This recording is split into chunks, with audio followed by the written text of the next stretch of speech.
Hello, fellow vapors. This is Crash with CrashVapes.com. Today, I have a new device that came in the mail. Got to me yesterday. This is a special order, limited edition iHybrid from Faceless over at ihybridmods.com. And as you can see, it's the Hell Raiser. So this is the package it came in. I got this from 310vapors.com. Came just like this. You've got your 350 tube, your device itself, your hybrid, and then a little bag of treats that came with it.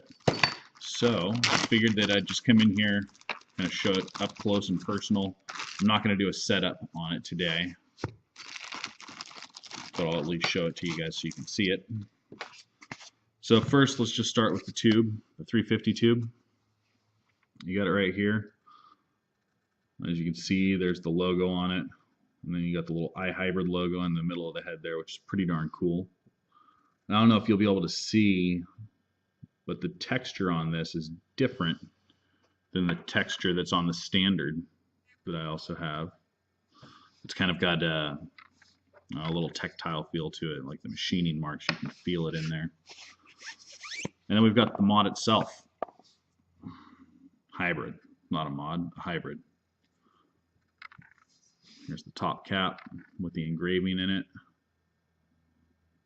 It says Hell Raiser in, I believe, Latin. Then you have your fire window that goes clear on both sides. And then on the bottom of this tube, you have the Hell Raiser logo there as well. And then here is Faceless's new switch. This is the latest revision of his switch that he's made. It's a non-locking switch, but the button is recessed, so when you set it down, it doesn't fire the device. So with this one, it's just like any of his other devices. You've got your tank protector, which is removable. Then you have your atomizer unit, which comes off. Well, first you got your top cap, which comes off just like so. Atomizer unit. I'm not going to pull this tank off, but tank comes off just like that. And then this comes with the open draw screw installed on it, and it also comes with a tight draw screw, which is in the bag here. Then you have your 650 tube, pretty standard 650 tube, just like any of his other mods, hybrids.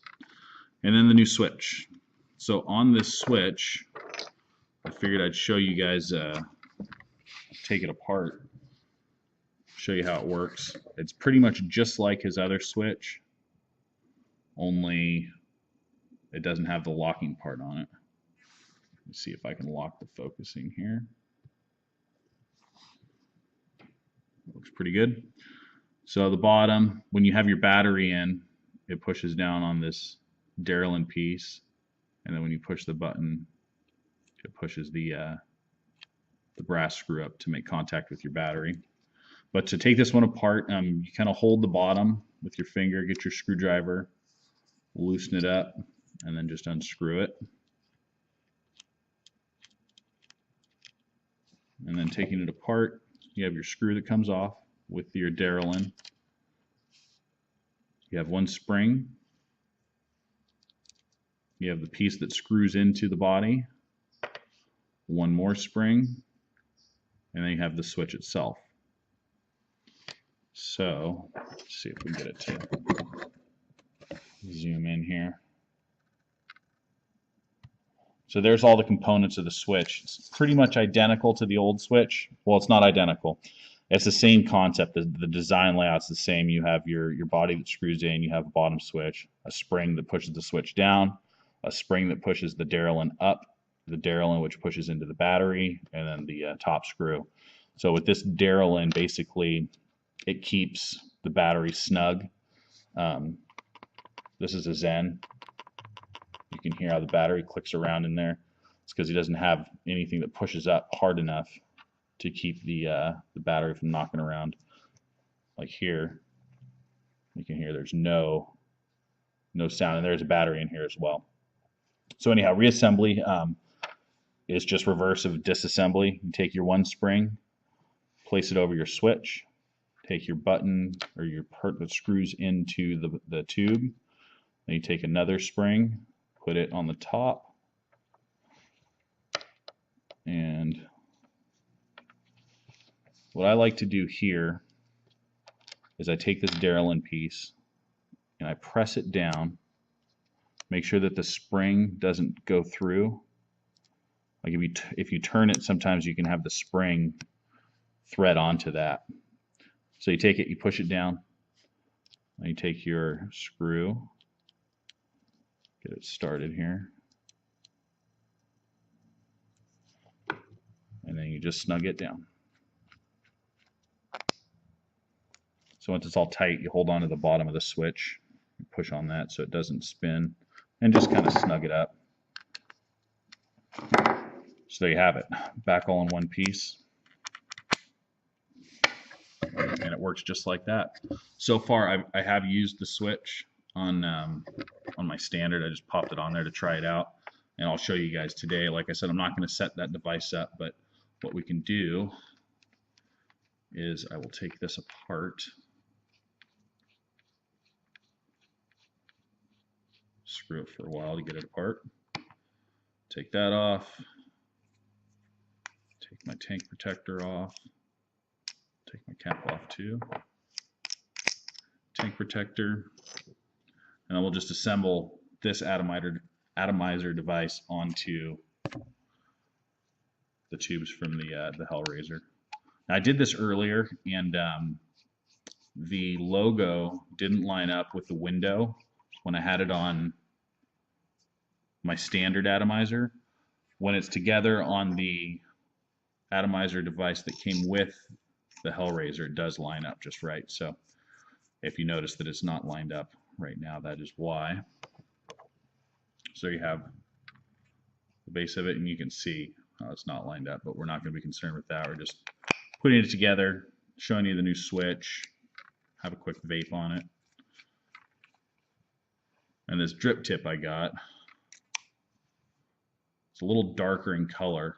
I had bought it for the Hell Raiser, but I don't think I'm going to use it. I do like the tip that came with the Hell Raiser. So we'll get that lined up, and then didn't show you what's in the bag. So in the bag you get your sleeve. If you decide you don't want to run the tank protector, you can run this. And then you get your drip tip, which is pretty darn cool. It's got the iHybrid logo on it. There you go. iHybrid logo. And then you also get your tight draw screw for the top post. So this with the drip tip on it is right there.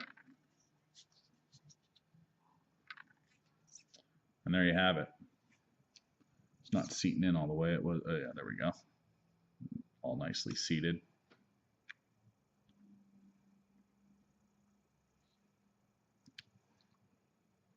As you can see, the switch, once the battery's in there, it moves it down a little bit, and that's from nothing to fired. And this is a flat top IMR 18650, 1500 milliamp. It's just a generic. It's not a AW or anything like that. But as you can see, with the air hole lined up, facing down, my finger fits right in the groove on the switch, which is very nice.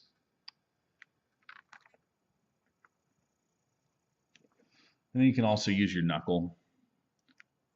It's not in a position where you can't get in there.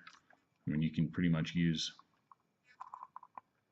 anything, whatever's comfortable for you. You can even grip it, push in.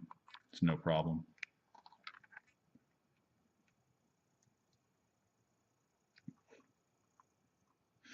So there you have it. There is the new ihybrid Hell Raiser from Faceless over at ihybridmods.com. Like I said, I purchased this one through 310 Vapors. Everything was good. There was no issues. The only one little thing I did notice, which is not a big deal, I don't think, is on the tubes, when they were sanded, it kind of missed just little bits. Come on, focus. There you go. You see the anodizing right there. And there was a little bit at the top as well, over here on this side. It's not a big deal at all. I was just going to take it on a little wet sandpaper and just kind of give it some circles to clean it up. But that's about it. One more vape and then we'll get out of here.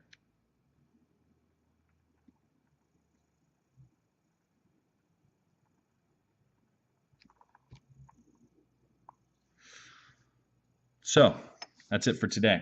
If you have any questions, comments, concerns, or otherwise, down there in the comments, or you can go over to my blog at crashvapes.com and you can write to me there. There's also contact me or my email, crash@crashvapes.com. That's it. Thanks a lot, and you guys have a great day.